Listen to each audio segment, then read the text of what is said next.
The code of values is something that we feel very strongly about. When we wrote them, we knew that they had to apply to everybody that works for the organization, no matter what their level of expertise was, no matter what they did, or anything. So they're very, very simple. They're easy to understand.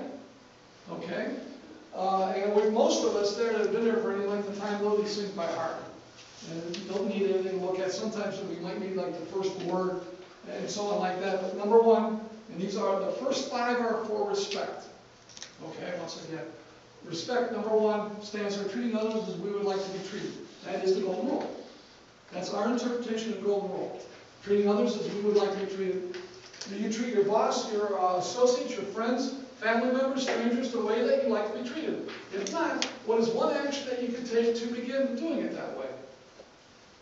Okay, I'm not asking for that, I'm just telling you that it's something you need to consider. Okay, so number 1 is treating others as we would like to be treated.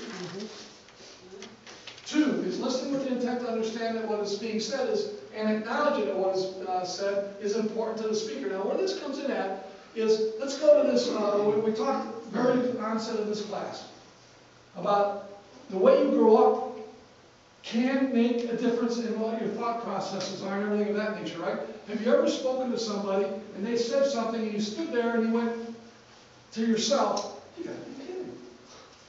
How can you possibly think that? Right? But it happens all the time. Now, where you can go bad at is by saying something to them like, you gotta be kidding. Why did you think that way? If you do it that way, what's going to happen? You're done. Right? That's when the fight started. Well, either that or he just turns around and walks away. Yeah, that was it, right? You can't do that. Whereas if you would say, you know, I'm not so sure I agree with you, but I understand what you said, and it's okay. I know how you feel. Yeah, and stuff like that, right? Because you get more communication there. Right? And if you can start communicating that, you know, that line is not there, and you can keep talking. And who knows? Maybe you'll get to understand what he's saying, and maybe he'll get to understand what you're saying, and both of you will come up with a little bit thought difference there. Correct?